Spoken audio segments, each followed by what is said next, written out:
Hello friends, the topic for today is System Architecture Part 1, that is System Registers. The purpose of system architecture is to support operating systems, but operating systems are quite diverse in their needs. In response, the 80386 provides an array of resources that operating system designers and implementers can selectively employ. In effect, the 80386 system architecture can be configured to fit the needs of operating system under development. Many of the architectural features of 80386 are used only by the system programmers. The system level features of 80386 architecture include memory management, protection, multitasking, input-output, exceptions and interrupts, initialization, co-processing and multiprocessing, and debugging. These features are implemented by system registers and system instructions. In today's video, we'll discuss the system registers. The registers designed for use by system programmers fall into these classes: system flags, that is the EFLAGS, then memory management registers, control registers, debug registers, and test registers. Let us first discuss the system flags. The system flags of EFLAG register control input-output, maskable interrupts, debugging, task switching, and the virtual 8086 mode. An application program should ignore these flags. An application program should not attempt to change their state. These flags are highlighted in the figure. As you can see here, bit 17 is the VM or virtual 8086 mode. Setting the VM flag places the processor in virtual 8086 mode. This is an emulation of the programming environment of an 8086 processor. 80386 supports execution of one or more 8086, 8088, 80186 or 80188 programs in an 80386 protected mode environment. An 8086 program runs in the environment as a part of a V86, that is virtual 8086 task.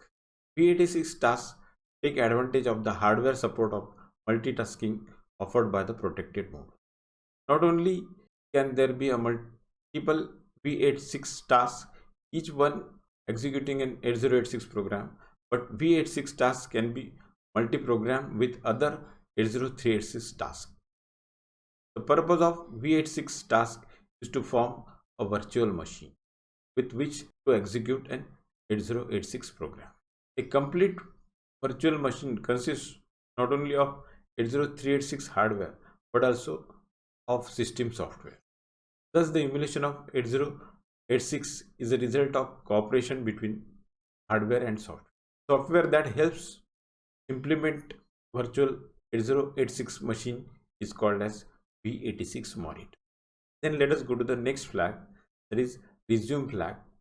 Bit 16 allows an instruction to be restarted after a debug exception without immediately causing another debug exception due to the same condition. So it suppresses multiple exceptions to the same instruction.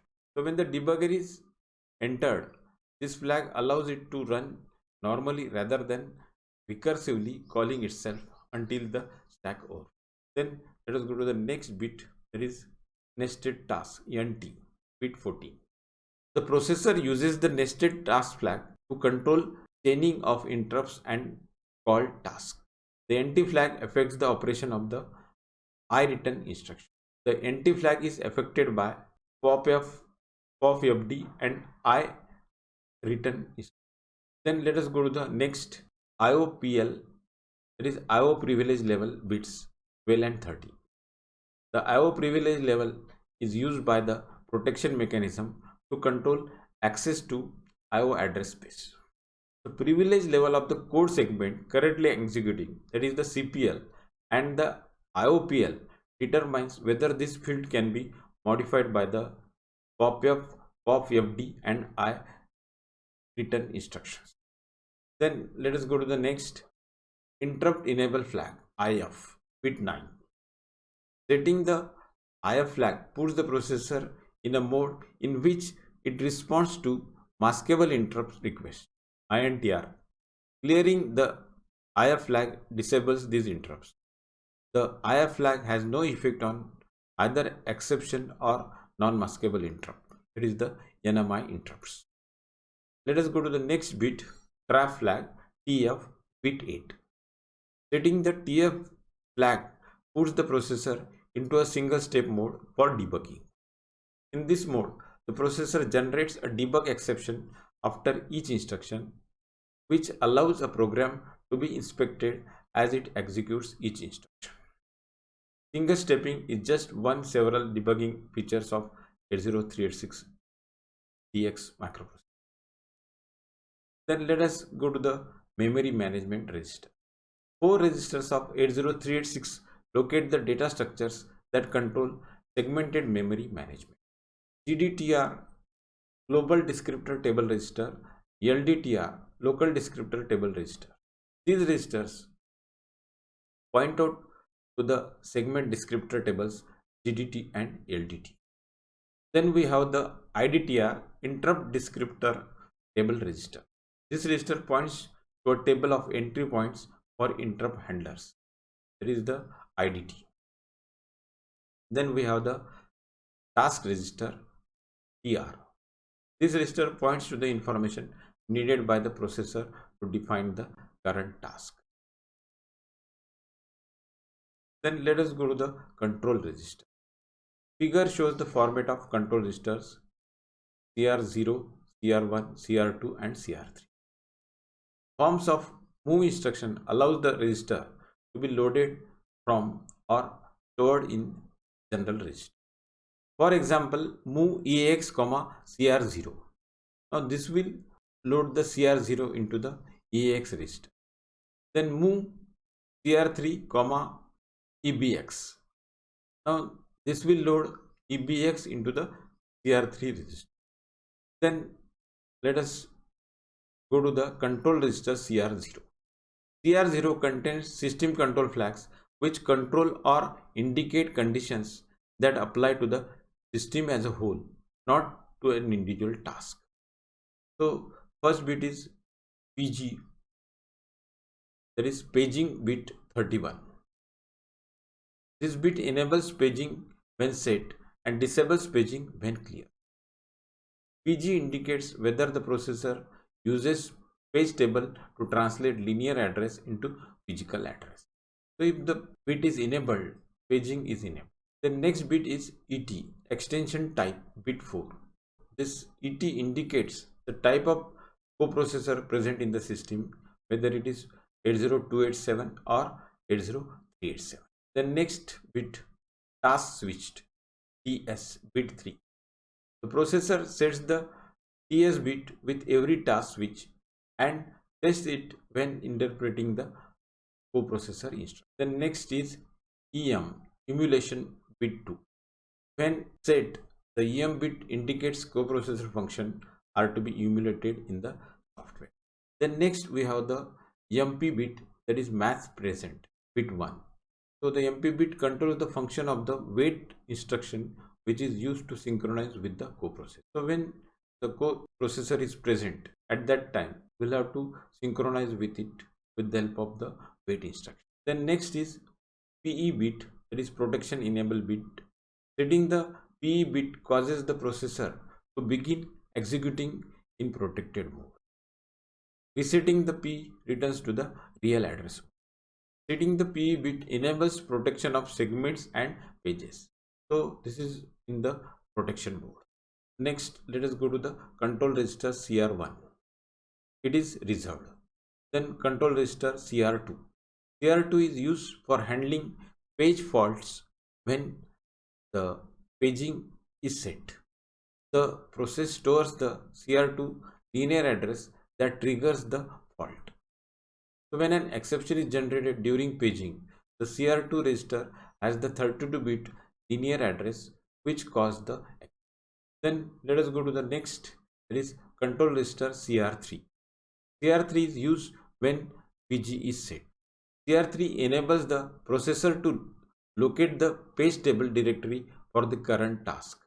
When paging is used, CR3 register has 20 most significant bits of the address of the page directory, that is the first level page table. The page directory must be aligned to the page boundary, so the low 12 bits of the register must be kept clear. The CR register is also known as the page directory base register, PDB. Then let us go to the debug register.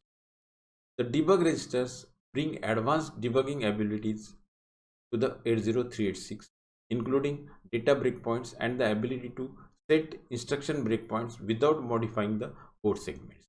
So we have debug address register DR0 to DR3, then debug control registers DR7 and debug status register DR6.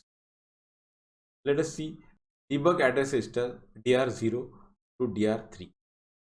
Each of these registers contain the linear address associated with one of the 4 breakpoint conditions.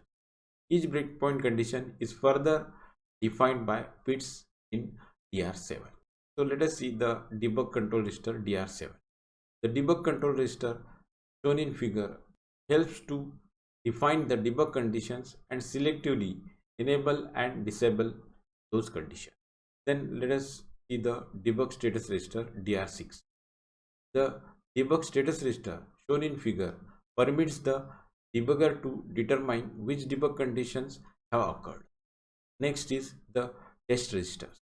The test registers are not a standard part of the 80386 architecture. They are provided solely to enable confidence testing of the translation look side buffer, TLB, the cache used for storing information from page table. 2 test registers shown in figure are provided for the purpose of testing. TR6 is the test command register and TR7 is the test data register. These registers are accessed by variants of the move instruction. So with this we come to the end of this video. If you like the video, press the like button and share with your friends, and subscribe to our channel Engineering and Technology for You. And don't forget to press the bell icon so that you get notifications for our future video. Then thanks for watching. Have a nice day.